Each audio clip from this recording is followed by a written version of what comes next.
panel session, we are going to be talking about the never-ending to-do list, which I know so many of you have. Particularly at the moment, it can feel overwhelming with the amount of work that you have to get through. So we have 3 fantastic assistants with us today who are going to talk about all things to-do list, how you manage your time, your productivity, how you work with your executive, or if you work for multiple executives, how you work together to make sure that you get through all of the work that you need to do. So my first question for you is, where are you guys in your career at the moment where you are managing your to-do lists? Are you in a position where you are still very much trying to get through every single task and make sure you complete them? Or have you come to a realization that you aren't going to ever be able to get through everything that you know you have to do? And is that scary, or is that a good place to be? So, Christina, I can see that you're nodding. Why don't we start with you? Where are you on your kind of to-do list journey? Yeah, I mean, ultimately, a to-do list is continuous. It's all the things you need to get done on an ongoing basis. And I work in a fast-paced industry with ever-changing priorities. So I've learned through experience to accept that things will not always go to plan. And so I need to be flexible and ready to adapt to change, especially for those unforeseeable last-minute priorities that have to take a precedence. I have a consolidated, ongoing master to-do list of pipeline tasks, but I prefer to keep a shorter daily to-do list. It's usually 4 or 5 things that I'll action at some point that week, if not that day. Anything I don't achieve on that day can carry over to the next, and this just helps me to stay on track and keep on top of things. In terms of like mindsets and shift, as assistants, it's always, we need to maintain a positive can-do attitude and mindset to stay productive. So long to-do lists for me, I find very overwhelming, and that can negatively affect my mindset, and therefore it can hinder my productivity. And putting things off or procrastinating until the last minute can be very stressful. Yeah. So it's important to always take control and avoid those situations and allow yourself to feel positive, self-motivated, and stay productive. So getting through those shorter daily to-do lists and sometimes achieving more allows me to feel good because I've had a productive day. Yeah, I completely agree. It's exactly how I see it. I have a longer to-do list and then a shorter one, and just ticking through those shorter to-dos, if it's 3 or 4 in a day, that the pleasure that gives me, it's ridiculous, actually. Nikki, I can see that you're agreeing with that. Yeah, absolutely. Definitely. So I use everything. I put everything in OneNote. That's where I house it, and I just have one long list. You can call it my master list, but what I do is I have it in a priority order. And I find it easiest to get through my days when you have your priorities straight and in order, because you won't get through everything. But I understand when I look at that list that I'll probably get the top 3 things done. The great thing is I also share that with my UK counterpart, Simon's other assistant in the UK. I share it with Simon, my boss, his chief of staff, and I also share it with Simon. So everyone knows what I'm doing, where I'm at. I tend to leave pretty detailed notes. We all do the same, and we all can see where each other is contributing or where we might have some questions in each other's daily life. It's pretty amazing, and it's allowed me to stay ahead of the game even in these times right now. Sure. Yeah, I want to touch on that because I think it's something you've all said, use that word overwhelm. Which is something that stops you being productive, doesn't it? When you see such a big to-do list and you don't know where to start, and you just get that mindset of just that struggling to start. So Nikki, if we come back to you, when you feel like that, what kind of coping mechanisms do you put in place to kind of go, right, okay, this is where I start? So over the years, I've done a lot of self-evaluating, and I think I refined how I support Simon and just how I operate constantly. So it was interesting, Ratna said, you can't let it get to yourself, and you really can't. But what you can do, and what works for me, is I pause and I say, what's bothering me right now? Is it my list? Do I need to refine the way that I manage this list? Do I need to refine the way that I am productive? And I found that, I'm a pretty extroverted person. I could sometimes get caught up in a conversation with someone, and next thing you know, a lot of that chunk of the morning is gone. So can I eradicate some of that stuff, or can I delegate some items?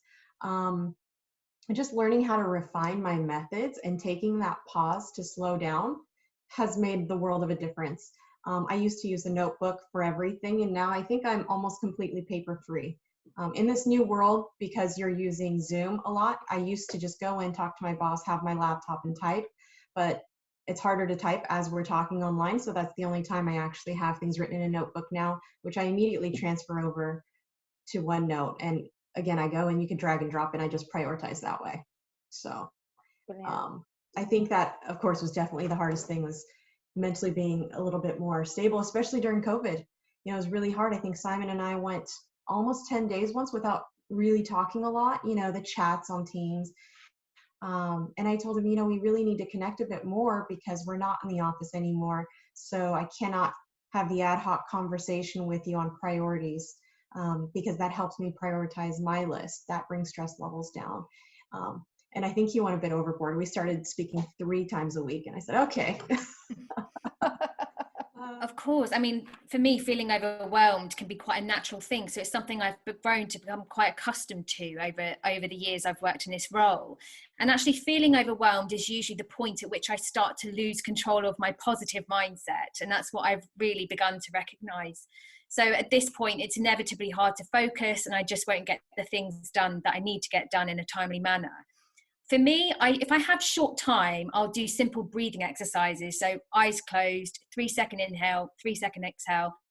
And I'll repeat this at least 3 times or until that cloud of inner panic has shifted and I'm feeling more calm. For me, when I'm feeling of a calmer mindset, I'm focused. And when I'm focused, I'll get things done. There's other little things that I do, and in true stereotypical British fashion, I seek comfort in a cup of tea. I know you've got to have a cup of tea. For me, tea, it solves everything. So right. You know, I think when I'm overwhelmed, my mind, it just goes into overdrive, and I find myself jittering and my mind just sort of flitting between all these different things all at the same time. So just to stop and focus on something that doesn't really need much thought, you know, making that cup of tea, it really helps, and it changes the environment temporarily. And if I can afford a bit more time, I'll take a walk, you know, get some fresh air. One of the things that worries me when I get overwhelmed is that I forget things. I have a tendency that I might forget things. It's not that I will, it's just I think I might. So for me, I recalibrate my thoughts and refocus my to-do list, sometimes breaking it down into smaller steps just so I can keep on track and keep focused. You know, if I'm really overwhelmed and I've got so much on my plate, you know, I ask for help and I'll delegate. These are things that I'm really learning more to do now, because I find it hard to ask for help. I feel like I need to take it all on myself and do it. And, you know, it's hard to delegate. You don't feel like you have the authority to do that sometimes, but actually you do need to be able to delegate and ask for that support. I must say as well that there is the occasional situation when there are too many urgent priorities that need to be actioned in too little time. So it's important for me to be realistic with what I can do in short time. And I must consider then the impact that might have on the business if I don't carry out a task on time. So I flag this to my line manager as soon as possible, just to manage expectations and minimize disruption where possible. It's equally as important for us to reduce our stress levels, because, you know, my stress levels dictate my mindset, and my mindset dictates my productivity.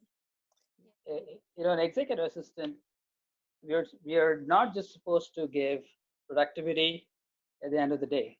We are also supposed to give quality to the work that we give to the boss, right? So when you're overwhelmed, the first thing that it hits is your confidence. You know, it hits you really hard.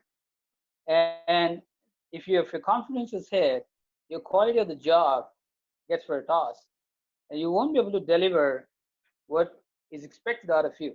So you look like this in front of your boss, a person who can do your job, but just doing for the sake of doing.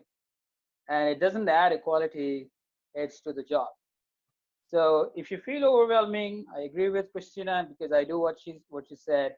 Just get up from your seat, go out, take a break of 2 or 5, and have we have coffee, so you can have tea or do a drink, whatever makes you happy, and come back and refresh yourself. Keep refreshing your mind regularly, because overwhelming is just nothing but an overload of your brain, and you just need to refresh your brain and sit there and start doing your work. It will be fine. It'll be great. But make sure you just don't do your work for the sake of completing a task. add a bit of quality, add a bit of your, innovative edge to the work that comes to you. I want to come on to some productivity tips that you guys can share with our audience, and some methods that you use. So, Christina, I'll come back to you first, because it's something that you've already mentioned, around breaking tasks down into smaller chunks.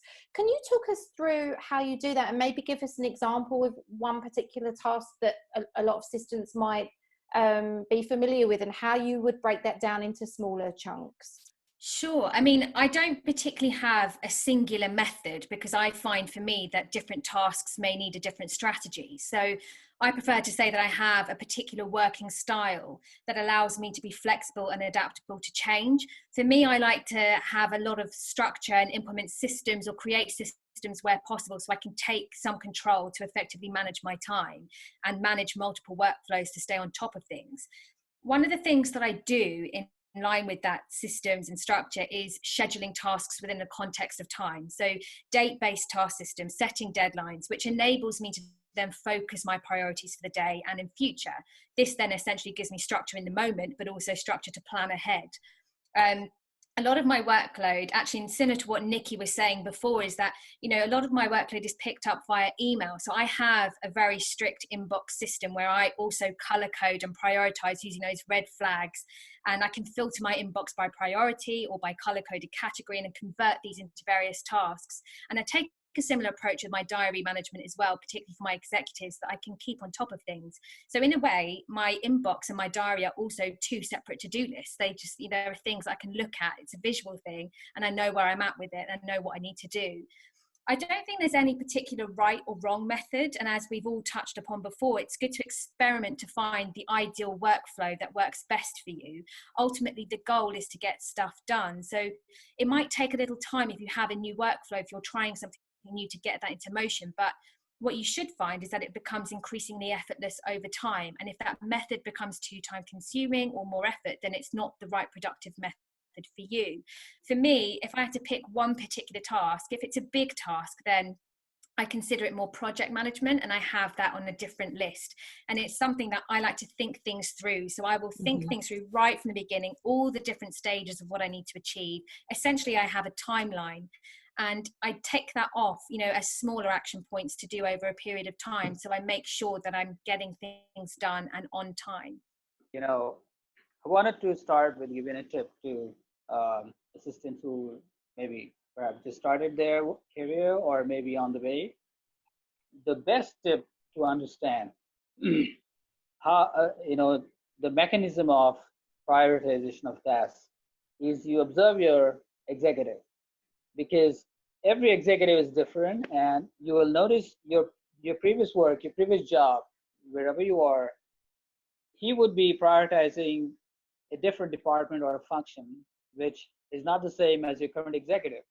So you need to adapt to what your current executive prioritizes. So if he talks to you in the day, maybe once in a day, once in a week, whenever he gives you download or list of tasks to perform, you will notice that he is prioritizing a certain list or items above others.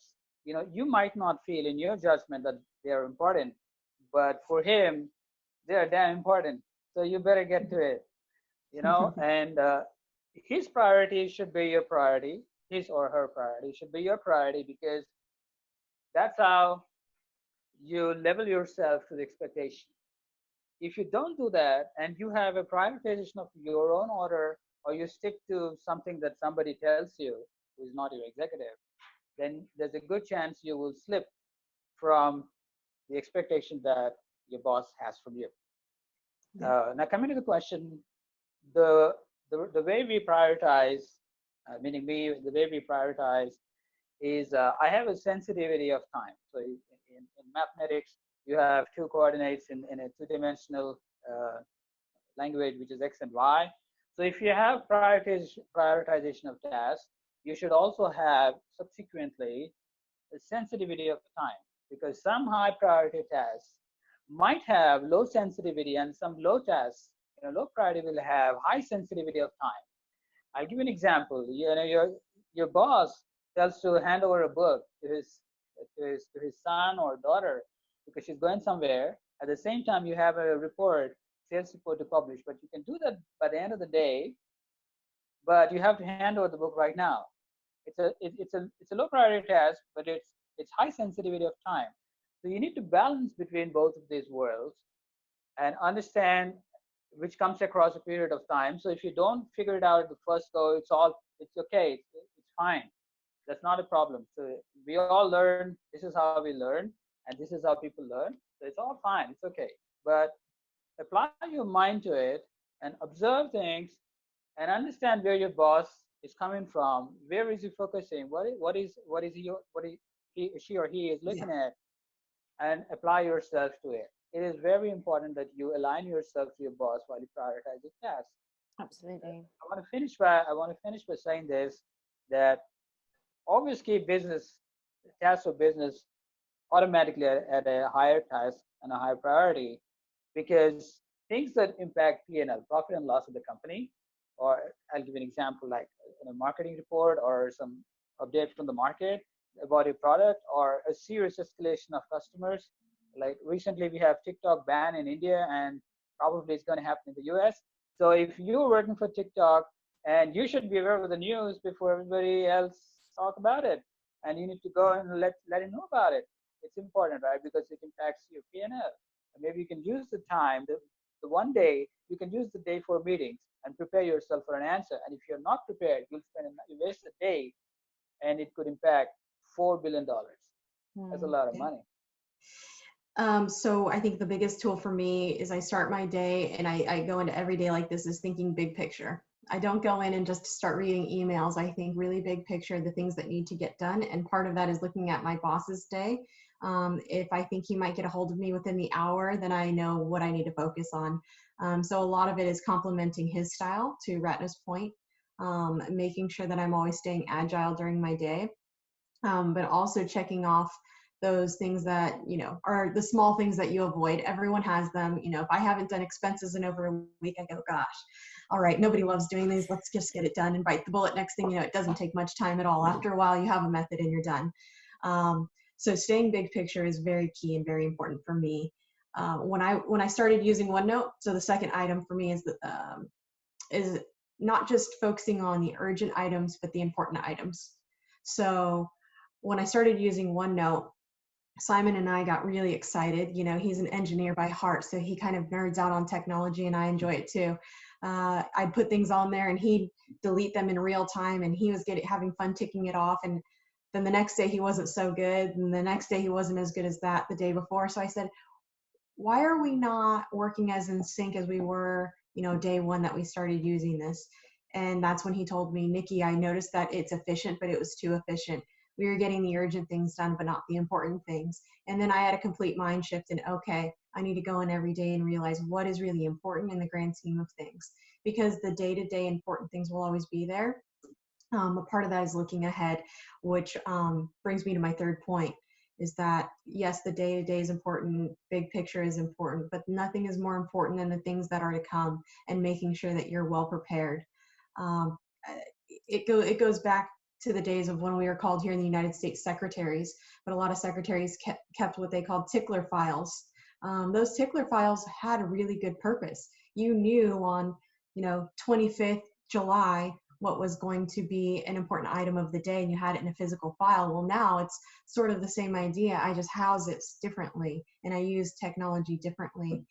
People use to-do list, or they use, I can't remember the name of it. There's a tool in Outlook that you can use, set reminders of things so that they pop up on a certain day. Same thing as a tickler file, it's just digital. So for me, it's those three things: staying big picture, doing the urgent and important things hand in hand, and keeping those balanced, and looking ahead.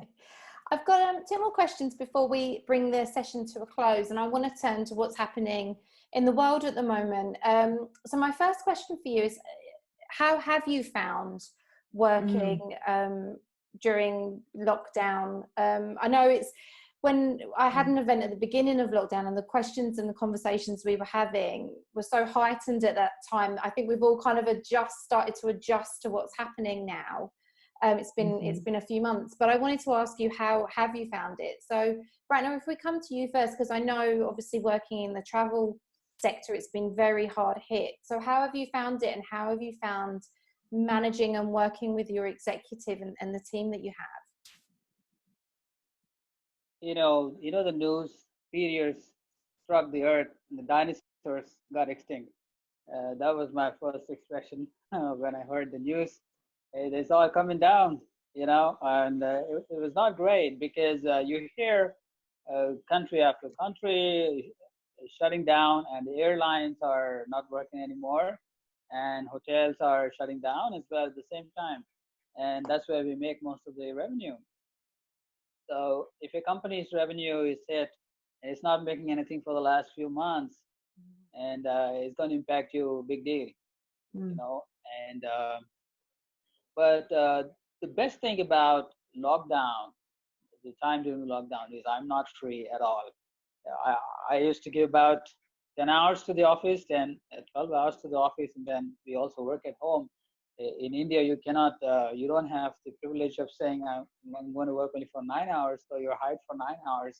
I mean, you have to be there whatever time you are hired for and beyond. So anyways, what I'm trying to do during this lockdown is, we're working on niche, adding niche to the products, because when you're in a BAU, business as usual, you don't get time to be innovative because you don't have time to think and to add something to the product. Though you have the ideas running behind your mind, maybe people giving you feedback, but this is an excellent time to add those feedbacks and convert the ideas into a thought process to a product, or maybe an ancillary to a product. That's exactly what we're doing right now, and we're spending more time in developing products. Christina, if we come to you, because I know that, as you said at the beginning, you're still as busy as ever. So how are you managing it? I take it you've been working from home predominantly? Working from home at the moment all the time, and our whole business, we've been very, very fortunate in comparison to Ratna's business. Our whole global business has actually shifted and seamlessly transitioned to work from home. So for me, it's business as usual, but with limited equipment. And I work in a very social industry as well, so it's a lot harder, on well-being. In fact, our 3 key business priorities since we have been working home has been: number 1, employee well-being; number 2, continuity; and 3, ensuring that everybody has the equipment that they essentially need to be able to do their job. So we're very lucky and incredibly fortunate that no one has had to be furloughed, and that everyone can continue doing what they do on a daily basis. That's amazing. But for me, my workload has doubled because business is continuing. There's more frequent meetings. Communication is now more important now than ever. So there's more meetings, and to prepare for those, taking meeting minutes, getting them out. There is a lot of team cohesion. So lots of daily calls and video conferencing with clients as well as internal employees. So there's so much more going on. In addition to that, I'm having to be planning in advance so much more than everybody else, because everyone is having to find structure to their routines. So I find that, I'm having to be 10 steps ahead of everyone else with the business schedule, with my executive schedule. I have 2 executives actually to organize their schedules, and my own. So there's a lot for me to do. I'm never not busy. I think it's quite easy to, I think we've essentially lost the boundary between work and home with this new work, home space is workspace. It's easy to lose track of time. So for me, being structured is important to maintain a work-life balance, and just to be more self-disciplined and structured with my time, and ensuring that I'm taking, getting that cup of tea and taking a, a regular break every so often. Yeah, I think I saw something on social media the other day that said, can we all just agree now that we live at work? Yeah. So, Nikki, if we come to you, because I know you mentioned to me as well that you've got a young child, and that we've all had to throw that into the mix, where we're having family and all of the pressures that come with that, as well as work, and can't escape it now to go into the office. So how are you finding it? So I'm very lucky in that my husband is a teacher, and he's off for the summer right now, and he's a physical education teacher. So even during COVID, I was able to work most of the time. We'd have to do shifts of handoff. and support each other in that way. And now that it's summer, he runs, like right now, he's gone off to my mother's house, which is great and allows me to work and focus. But I realized that a lot of my coworkers are not in that situation. And it doesn't hit home closer than to my own boss. My boss did a video because he wanted it to be very obvious to everybody how difficult managing children was. And he had his children in the video with him, just to say, hey, do your part at home, support your kids. You're not going to be expected to be 100% productive anymore. You're going to be maybe 50% productive. And all managers are encouraged to support that new work style. So that was pretty heartwarming. Separate from that, as an EA and to other EAs in the world that have seen their bosses like mine go from 60% travel during the year to none. And he's now filling that time with meetings, which is great. But at the same time, I could still be here not really knowing exactly what he's doing or having enough context. And I'm not booking travel, so maybe your volume is a bit less. I am not one to sit around and wait for anything to come my way. So in the beginning of COVID, there are a lot of things we had to do to make sure the workforces were locked down, that we were informed of what was even happening because day to day was different. My boss was being invited to very, very high level conversations with government, with industry, with investors, and there was no way he could join all of them. He would join a lot of the groups that he already knows other CEOs and industries. But for the ones that he couldn't, I raised my hand and I said, hey, do you mind if I join this one? I could take notes and it gives him more information. And he allowed me to, and there was one that pops up in particular where there were 3 people that are some of the biggest names in technology in the world. They're household names. And I had the opportunity to be on that call and listen in, take notes, give those to my boss, and he was able to use that in his weekly newsletter that he sends out to the company. So I think it's not taking that exact example, but using the essence of that message to say, let's level up our skill set. Maybe that means going for a professional project management certificate, exploring in a different area, reevaluating your role. Ratna's on his way to be chief of staff. I think I have a lot of the skills that can go into that same realm, and I'm going that way, but I don't pigeonhole myself into any decision. That's just an area to explore. So I think everyone should be reevaluating what they're contributing right now.